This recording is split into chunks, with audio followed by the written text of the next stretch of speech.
So, Cape Jinubin, good afternoon, good morning, and good evening, wherever you are.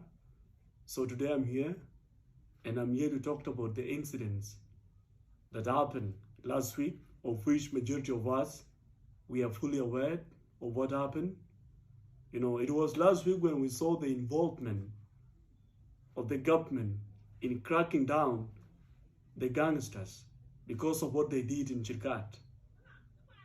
And majority of us were happy with the step that the government took, because we knew that if the government is cracking down and arresting the perpetrators, and then they will be arraigned in the court of law, because the incidents alone was challenging the constitution of the country.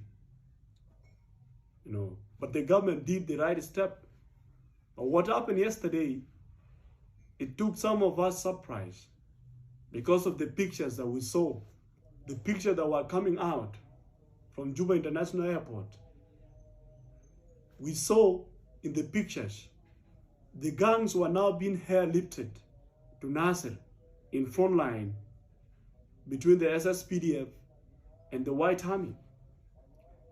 Meaning that if these people were airlifted to Nasir, they were forcefully recruited into the SSPDF. And remember, these people here were not just ordinary people. These were gangs, and majority of them were under the influence of drugs and alcohol. Majority of them were not taken to rehabilitation centers for them to be reformed. Now the government has forcefully recruited them into SSPDF and take them to Nasir. What do you think will happen there? Before they were arrested, they were terrorizing South Sudanese with pangas. Now that they have access to guns, what do you think will happen? They go and stay in Nasir for 2 months, for 3 months, without being paid. Majority of them, they will find their way out in that place, and they will come back to the communities where they were. Now with different weapons, not with pangas again, but with guns. What do you think they will do? They will be killing people with guns, not panga games. Who do we blame? It is the government. You know, sometimes with the way our government, sometimes the way they do their things, sometimes you even wonder if we have a government in this country. Or sometimes we even wonder if we have a constitution in this country. Yes, there is a constitution in South Sudan.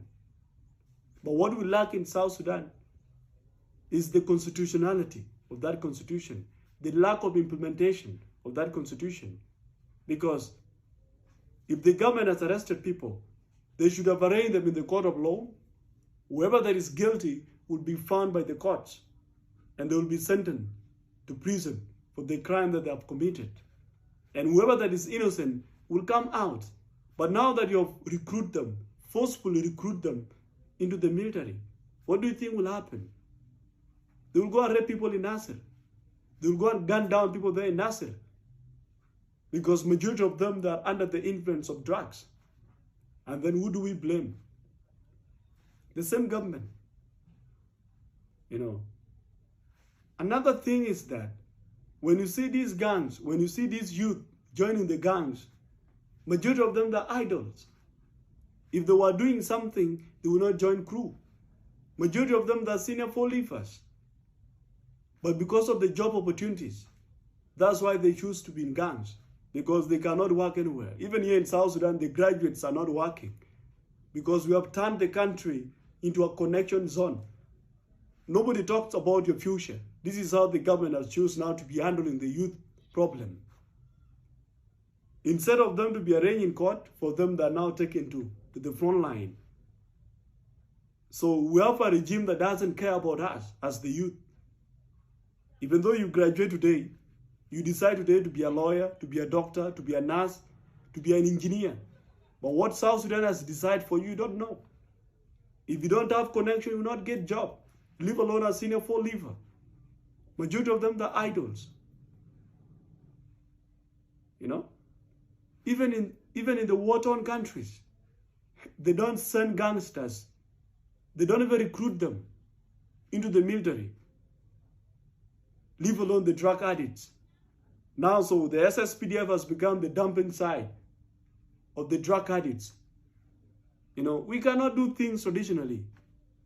South Sudan, Japan, Monjang, we cannot decide things in the community-based ways. That whereby if someone is a failure and then Kabaleri Jeji to go and do what you want. So this mentality has to change. So SSPDF is an institution, and if it is an institution, and then they have to work based on merits, not gangsters to be recruited into the army. So this thing is not good at all. It is not nice. Thank you.